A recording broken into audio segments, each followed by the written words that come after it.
জানিয়ে দেব আমাদের হাতে থাকা সর্বশেষ আপডেট আন্তর্জাতিক সংবাদ শিরোনাম। কফিনে করে জিম্মিদের ফেরত পাঠানো হবে, হুঁশিয়ারি হামাসের। অন্যদিকে মোদির পদত্যাগের দাবিতে উত্তাল মহারাষ্ট্র। জানিয়ে দেব রাশিয়াকে থামানো যাবে না, ইউক্রেনকে সতর্ক করলেন পুতিন। এবার যুক্তরাষ্ট্রের ট্রেনে হামলা, 4 যাত্রী নিহত। সর্বশেষ জানিয়ে দেব গ্রেপ্তারি পরোয়ানা মাথায় নিয়ে মঙ্গোলিয়ায় গেলেন পুতিন। এতক্ষণ শুনছিলেন সংবাদ শিরোনাম, এবার বিস্তারিত। অবশ্যই আমাদের ভিডিওটি ভালো লাগলে একটি লাইক করবেন এবং সাবস্ক্রাইব করে আমাদের সাথেই থাকবেন। কফিনে করে জিম্মিদের ফেরত পাঠানো হবে, হুঁশিয়ারি হামাসের। ইসরায়েলি সেনাবাহিনীর চাপ অব্যাহত রাখলে জিম্মি করা ব্যক্তিদের কফিনে করে ফেরত পাঠানো হবে বলে হুঁশিয়ারি দিয়েছেন ফিলিস্তিনের স্বাধীনতাকামী হামাস সংগঠনটির সামরিক শাখা ইজেদিন আল কাসাম ব্রিগেডের পক্ষ থেকে এ তথ্য জানানো হয়। খবর এএফপির এক বিবৃতিতে আল কাসাম ব্রিগেডের মুখপাত্র আবু ওবাইদা বলেন, একটি চুক্তির পরিবর্তে সামরিক চাপের মাধ্যমে বন্দীদের মুক্তি করতে চাইলে ইসরায়েলি প্রধানমন্ত্রী বেনিয়ামিন নেতানিয়াহু এর অর্থ হলো জিম্মিরা কফিনে করে তাদের পরিবারের কাছে ফিরে যাবে। বন্দীদের নিরাপত্তার জন্য হামাসের সদস্যদের নতুন নির্দেশনা দেওয়া হয়েছে বলেও বিবৃতিতে জানায় উবাইদা। প্রতিবেদনে বলা হয়, গাজার একটি সুড়ঙ্গ থেকে 6 জিম্মির লাশ উদ্ধারের পর থেকে ভয়াবহ তোপের মুখে পড়েছে ইসরায়েলের প্রধানমন্ত্রী নেতানিয়াহু নিজ দেশের মানুষের কাছেই শুনছেন কটাক্ষ। গত বছরের 7 অক্টোবর ইসরায়েলি থেকে 250 জিম্মির করে হামাস এখন পর্যন্ত 117 বন্দীকে ফেরত দিয়েছে ফিলিস্তিনের স্বাধীনতাকামী গোষ্ঠীটি। বাকি বন্দীদের মুক্তির বিষয়ে ফিলাডেলফি বর্ডার থেকে ইসরায়েলি সেনাদের সরিয়ে নিয়ে যাওয়ার শর্ত দিয়েছে তারা। এদিকে গুরুত্বপূর্ণ এই সীমান্ত থেকে সেনা অপসারণ করলে হামাস আবারও অস্ত্র আমদানি শুরু করতে পারে এমন আশঙ্কায় এ শর্ত মানতে নারাজ নেতানিয়াহুর প্রশাসন। মোদির পদত্যাগের দাবিতে উত্তাল মহারাষ্ট্র।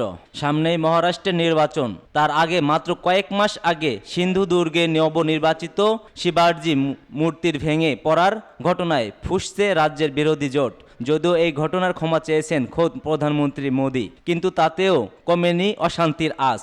রাজ্য জুড়ে চলছে প্রতিবাদ, উঠেছে মোদি সরকারের পদত্যাগের দাবি। খবর ইন্ডিয়ান এক্সপ্রেস বাংলার। ছাত্রপতি শিবাজি মূর্তি ভেঙে পড়ার প্রতিবাদে মোদিকে হুঙ্কার ছুড়ছিলেন উদ্ধব ঠাকরে। সিন্ধুদুর্গে শিবাজি মূর্তির পতনকে মোদি সরকারের পতন হিসেবেই দেখেছে বিরোধীরা। শিবাজির মূর্তি ভেঙে পড়ার প্রতিবাদে বিরোধী দলগুলো গেটওয়ে অফ ইন্ডিয়ার দিকে মিছিল করার সময় প্রাক্তন মুখ্যমন্ত্রী এবং শিবসেনা নেতা উদ্ধব ঠাকরে সরকারকে মনে করিয়ে দিয়েছিলেন যে মহারাষ্ট্রের জনগণ তাদের কখনোই ক্ষমা করবে না। উদ্ধব ঠাকরে বলেছে, আমরা এখানে জড়ো হয়েছি এই দুর্নীতিগ্রস্ত সরকারকে ভারত থেকে উৎখাত করার জন্য।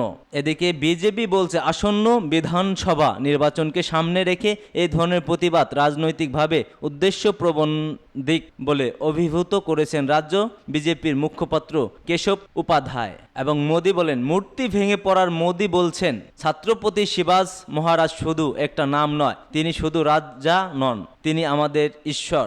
আমি তার পায়ের মাথা ঠেকে ক্ষমা প্রার্থনা করতে চাই। যারা ছত্রপতি শিবাজি মহারাজকে আরাধ্য বলে মনে করেন তাদের কাছেও আমি মাথা নত করে ক্ষমা। রাশিয়াকে থামানো যাবে না, ইউক্রেনকে সতর্ক করলেন পুতিন।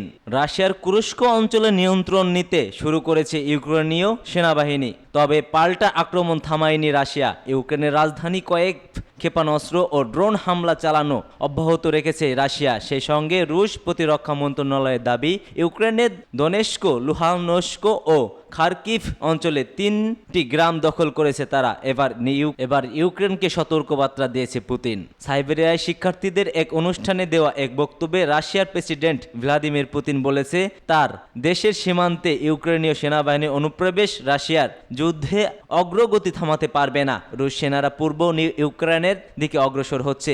এ ঘটনা প্রমাণ করে রাশিয়ার কুরস্ক অঞ্চলে ইউক্রেনীয় সেনাবাহিনীর অনুপ্রবেশ ব্যর্থ হচ্ছে। শিক্ষার্থীদের উদ্দেশ্যে দেয়া বক্তব্যে পুতিন বলেন, বিশেষ করে কুরস্ক অঞ্চলে মানুষ চরম কষ্টের সম্মুখীন হচ্ছে, তবে শত্রুদের মূল উদ্দেশ্য সফল হয়নি। তারা দনবাস তথা দনেস্ক ও লুহানস্কে আমাদের আক্রমণ থামাতে চেয়েছিল, কিন্তু প্রকৃতপক্ষে দীর্ঘদিন ধরে দনবাসে আমাদের আক্রমণ এমন গতি ছিল না। এর আগে গত 6 আগস্ট রাশিয়ার কুরস্ক অঞ্চলে ঢুকে পড়ে ইউক্রেনীয় সেনা। এরই মধ্যে অঞ্চলটির 1300 কিলোমিটার বেশি এলাকা দখল নিয়েছে তারা। বিভিন্ন স্থানে টানানো হয়েছে ইউক্রেনের পতাকা। দ্বিতীয় বিশ্বযুদ্ধের পর রাশিয়ার মাটিতে এ ধরনের হামলা একটি প্রথম। এই ঘটনায় বেশ উজ্জীবিত হয়ে ইউক্রেন। দেশটির পক্ষ থেকে বলা হয়, তাদের হামলার লক্ষ্য ছিল পূর্ব ইউক্রেন থেকে রুশ বাহিনীকে তাড়ানোর ব্যবস্থা করা। ইউক্রেনের প্রেসিডেন্ট ভ্লাদিমির জেলেনস্কি বলেন, প্রতিশোধ কি জিনিস তা অনুধাবন করবে রাশিয়া। তারা আমাদের ধ্বংস করতে চেয়েছিল, কিন্তু আমাদের ভূখণ্ডে তারা যা করতে চেয়েছিল সেটি তখন তাদের নিজ ভূখণ্ডেই ফিরে এসেছে। এখন বুঝুক তারা আসলে কি করেছে। ইউক্রেনীয়রা জানে কিভাবে তাদের লক্ষ্য অর্জন করতে হয়। রাশিয়ার কাছ থেকে দখল করা অঞ্চলগুলোকে বিনিয়োগ তহবিল হিসেবে বর্ণনা করে তিনি বলেন, ইউক্রেনের মস্কোর দখল করা অঞ্চলগুলোর সঙ্গে এগুলোর বিনিময় হতে পারে। যারা জবাবে পুতিন বলেন, আমাদের অবশ্যই সেই দস্যুদের মোকাবেলা করতে হবে যারা রুশ ফেডারেশনের ভূখণ্ডের বিশেষ করে তুরস্ক অঞ্চলে প্রবেশ করেছে, সীমান্ত এলাকার পরিস্থিতি অস্থিতিশীল করার চেষ্টা করেছে। এবার যুক্তরাষ্ট্রের ট্রেন হামলায় নিহত 4 যাত্রী। যুক্তরাষ্ট্রের ট্রেনের ভিতরে ঘুমন্ত অবস্থায় 4 জনকে গুলি করে হত্যা করা হয়েছে। দেশটির শিকাগোর কাছে একটি সাবওয়ে ট্রেনে তাদেরকে গুলি করে হত্যা করা হয়। সকালে শিকাগোর ট্রানজিটি ট্রেনে এই মর্মান্তিক ঘটনা ঘটে বলে জানিয়েছে মার্কিন সংবাদ মাধ্যম CNN। ট্রেনটি ফরেস্ট পার্কের দিকে যাচ্ছিল। ফরেস্ট পার্কে ডেপুটি চিফ ক্রিস চিন জানান, ভুক্তভোগীরা গৃহহীন হতে পারেন, তবে তাদের সঠিক সামাজিক অবস্থান এখনও নিশ্চিত করা যায়নি।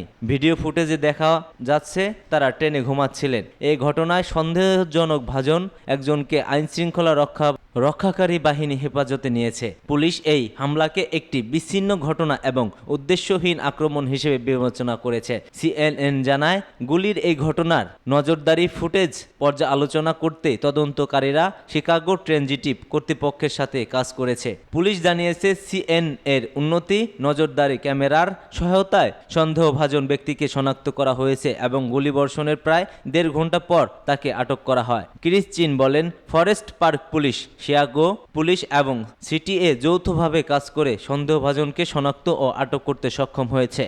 গ্রেফতারি পরোয়ানা মাথায় নিয়ে মঙ্গোলিয়ায় গেলেন পুতিন। আন্তর্জাতিক অপরাধ আদালতের গ্রেফতারি পরোয়ানা মাথায় নিয়ে আজ মঙ্গলবার মঙ্গোলিয়া সফরে গিয়েছেন রাশিয়ার প্রেসিডেন্ট ভ্লাদিমির পুতিন। গত বছর গ্রেফতারি পরোয়ানা জারির পর এবারই প্রথম ICCর কোনো সদস্য দেশ সফরে গিয়েছেন প্রেসিডেন্ট। রুশ সফরকালে পুতিনকে গ্রেপ্তার করতে মঙ্গোলিয়ার প্রতি আহ্বান জানিয়েছে ICC, ইউক্রেন, পশ্চিমা কয়েকটি দেশ ও বিভিন্ন মানবাধিকার সংগঠন।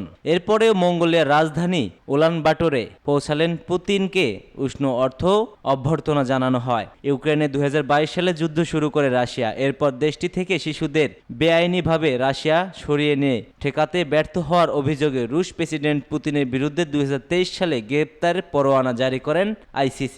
এই পরিস্থিতিতে পুতিনের মঙ্গোলিয়া সফর নিয়ে ক্ষোভ জানিয়েছে কিয়েভ। গত সোমবার কিয়েভ জানিয়েছে, যদি বিমানবন্দরে নামার পর মঙ্গোলিয়ায় কর্তৃপক্ষ পুতিনকে গ্রেপ্তার না করে তাহলে তার যুদ্ধ অপরাধের দায় মঙ্গোলিয়াকেও নিতে হবে। আজ দুপুরে মঙ্গোলিয়ায় পুতিনের বিরুদ্ধে আরও বড় বিক্ষোভের পরিকল্পনা রয়েছে, যদিও মঙ্গোলিয়া সফরে পুতিনকে গ্রেপ্তারের আহ্বান বিষয়ে কোনো মন্তব্য করেননি।